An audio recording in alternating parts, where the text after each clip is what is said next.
ఓం నమో వెంకటేశాయ.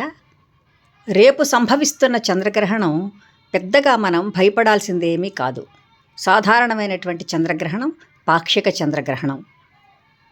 అది న్యాయానికి సంపూర్ణ చంద్రగ్రహణం అయినా మనకు కనిపించదు. మనం చంద్రోదయం అయినప్పటి నుండే మనం లెక్కించుకుంటాం. ఎవరమైనా అలాగే చేస్తాం కాబట్టి. అయితే ఈ గ్రహణం పట్టే సమయంలో ఆయా నక్షత్రాలు రాసుల వాళ్ళు ఉంటే వాళ్ళు తగిన శాంతి చేసుకోవచ్చు. దానాలు కూడా ఇచ్చుకుంటారు ఎప్పటి మాదిరిగానే.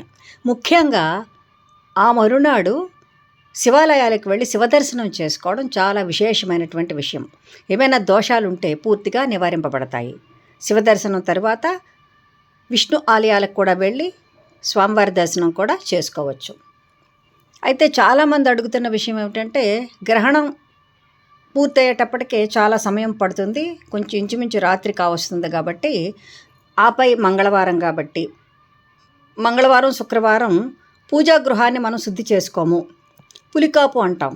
అంటే మన ప్రాంతాలలో అంటే అక్కడ ఉన్నటువంటి వస్తువులకు చింతపండు అటువంటి పుల్లని వస్తువులతో ఆ వస్తువులను దేవతా విగ్రహాలను కూడా శుభ్రం చేసుకోవడం అనేది పరిపాటైన విషయం.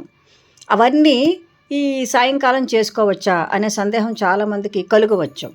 అయితే చేసుకోవాలంటే చేసుకోవచ్చు. ఎందుకంటే మిగతా సమయాలలో శుక్రవారం మంగళవారం ఈ పూజా గృహ శుద్ధి పులికాపు చెయ్యంగానే గ్రహణ సమయాలలో చేసుకోవచ్చు.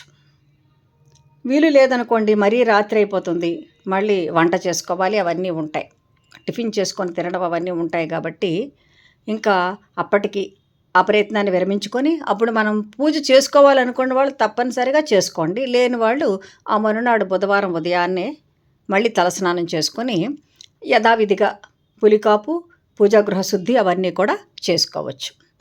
ఈ గ్రహణం గురించి ఎవ్వరు కూడా భయపడవద్దు.